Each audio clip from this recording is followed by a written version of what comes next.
विधानसभा निवडणुकीत किमान 20 मतदारसंघात तरी तरुणांना संधी द्यायची असं शरद पवारांच्या डोक्यात आहे। मागच्या काही दिवसांपासून माध्यमांमध्ये याबद्दल चर्चाही सुरू आहेत। या 20 मतदारसंघांमध्ये परळी, आंबेगाव आणि श्रीवर्धन अशा बड्या नेत्यांच्या मतदारसंघांचा समावेश आहे।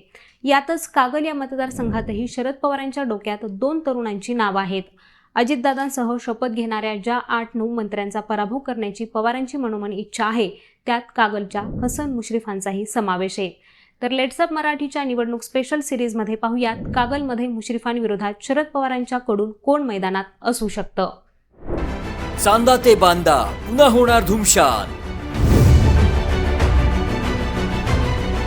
घुमणार तुतारीचा आवाज की पेटणार ठाकरेंची मशाल, काँग्रेसच्या हाताला मिळणार का साथ, भाजपचा जखमी शेरही उतरलाय मैदानात, शिंदेंची ताकद तारणार का महायुतीचे जहाज, अजितदादांचे गुलाबी वादळ घोंगावणार की बसणार, प्रकाश आंबेडकर यांचे डावपेच कसे राहणार, मनसेचे इंजिन यंदा तरी धावणार। महाराष्ट्रातील प्रत्येक विधानसभा मतदारसंघाचे ग्राउंड अपडेट्स आणि सविस्तर विश्लेषण ग्राउंड झिरो फक्त लेट्स अप मराठीवर। कागल हा पूर्वीपासूनच काँग्रेस आणि राष्ट्रवादीचा बालेकिल्ला आहे। आधी विक्रमसिंह घाटगे, मग सदाशिवराव मंडलिक हे नेतृत्व कागलमधून पुढे आलं। 1995 पर्यंत कधी घाटगे तर कधी मंडलिक हेच इथून आमदार असायचे। इथले विद्यमान आमदार हसन मुश्रीफ हे या दोघांचेच शिष्य आहेत। मुश्रीफांनी आधी घाटगेंचं नेतृत्व स्वीकारलं, पण कारखान्याच्या मुद्द्यावरून दोघांमध्ये मतभेद झाले। मग मुश्रीफ हे सदाशिवराव मंडलिक यांच्या नेतृत्वात राजकारणात शिरले। 1998 साली मंडलिक हे लोकसभेवर निवडून गेल्यानंतर त्यांनी आपल्या शिष्यालाच कागलच्या मैदानात उतरवलं। त्यावेळी संजय घाटगे यांनी 7000 मतांनी त्यांचा पराभव केला। 1999 मध्ये पुन्हा मुश्रीफ विरुद्ध घाटगे यांच्यात निवडणूक झाली। त्यात मुश्रीफांनी बाजी मारली आणि तेव्हापासून मुश्रीफच इथले आमदार आहेत आणि त्यांची सध्याची 5वी टर्म आहे। यात मधल्या काळात मुश्रीफ आणि मंडलिक यांचे संबंधही ताणले गेले होते।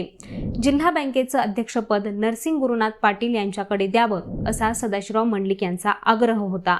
मात्र बाबासाहेब कुपेकर यांच्या सहकार्याने मुश्रीफांनी TR पाटलांना अध्यक्षपदी निवडून आणलं।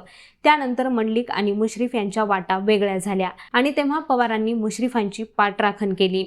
मग मंडलिकांनी अपक्ष म्हणून लोकसभा निवडणूक लढवली आणि जिंकूनही दाखवलं।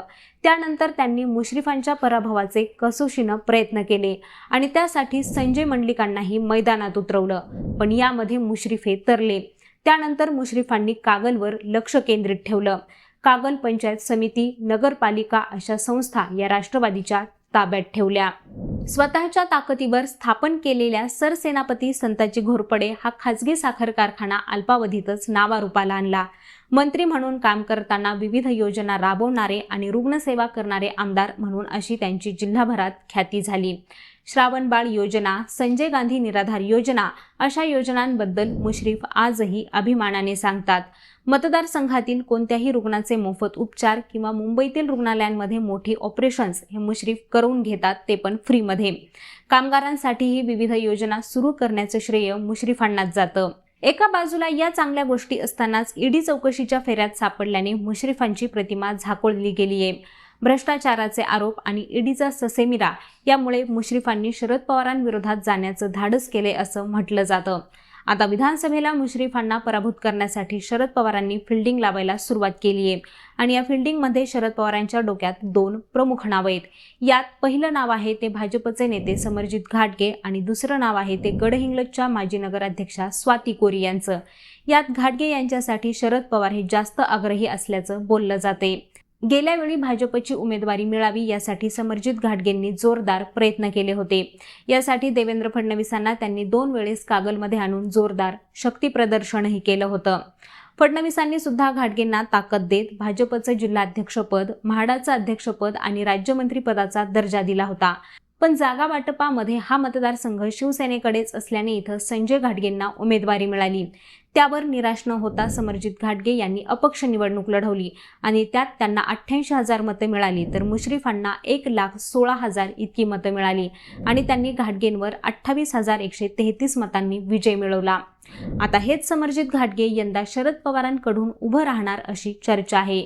याबाबत सुप्रिया सुळे आणि समरजित घाटगेंमध्ये सातत्याने बोलणीही सुरू आहे. स्वतः शरद पवार हे सुद्धा समरजित घाटगे यांच्याशी बोलले आहेत अशी माहिती सूत्रांनी दिली आहे. मात्र घाटगेंनी अद्याप शरद पवार गटाचा प्रस्ताव स्वीकारलेला नाही आणि ते या प्रस्तावाबाबत सकारात्मक विचार करत असल्याचीही माहिती आहे. समरजित घाटगे हे फडणवीसांचे निकटवर्तीय असले तरीही कागलमधून त्यांना महायुतीकडून उमेदवारी मिळणं अवघड दिसते. त्यामुळे रिकाम्या हाती बसण्यापेक्षा शरद पवारांचा पर्याय चालू शकतो असा विचार आता ते करत असावेत. शरद पवारांच्या डोक्यात दुसरं नाव आहे ते स्वाती कोरींचं. कागल आणि गडहिंग्लज तालुका मिळून कागल हा मतदारसंघ तयार झालाय. तर कोरी याच गडहिंग्लजचे माजी आमदार श्रीपतराव शिंदे यांच्या कन्या आहेत. त्यांनी गडहिंग्लज शहराचं नगराध्यक्षपदही भूषवलेलं आहे. अलीकडेच त्यांनी जिल्हा काँग्रेसचे अध्यक्ष सतेज पाटील यांची भेट घेतली होती आणि तेव्हापासूनच त्यांच्या नावाची ही चर्चा सुरू झाली आहे. शरद पवार यांच्या डोक्यात शिवसेनेच्या ठाकरे पक्षाचे माजी आमदार संजय घाटगे यांचे पुत्र अमरीश घाटगे यांचं नाव होतं.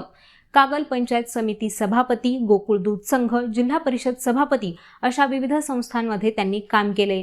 मात्र हसन मुश्रीफ आणि संजय घाटगे यांची मैत्री ही जगजाहीर आहे आणि याच मैत्रीचा प्रत्यय आता नुकताच आलाय. फ्रेंडशिप डेच्या दिवशी घाटगेंनी आपण निवडणूक लढवणार नसून मुश्रीफांना पाठिंबा देणार असल्याची भूमिका जाहीर केली आहे. आता मुश्रीफ यांच्यासोबत माजी खासदार संजय मंडलिक यांच्यासह संजय घाटगे हे आलेत. त्यामुळे सध्या तरी समरजित घाटगे यांच्या व्यतिरिक्त मुश्रीफांना विरोधक नाहीये. त्यामुळे समरजित घाटगे हेच शरद पवारांचे उमेदवार असू शकतात. पण समरजित घाटगे हे पवारांचा प्रस्ताव स्वीकारणार का हे निवडणूक लागल्यावरच स्पष्ट होईल. आता तुम्हाला काय वाटतं? कागलच्या गुंत्यामध्ये कुणाला यश मिळणार ते आम्हाला कॉमेंट करून नक्की सांगा. तसंच यांसारखंच महाराष्ट्रातील प्रत्येक विधानसभा मतदारसंघाचं अभ्यासपूर्ण विश्लेषण जाणून घेण्यासाठी लेट्सअप मराठीला सर्व सोशल मीडिया हँडलवरती फॉलो करायला विसरू नका आणि पाहत रहा लेट्सअप मराठी.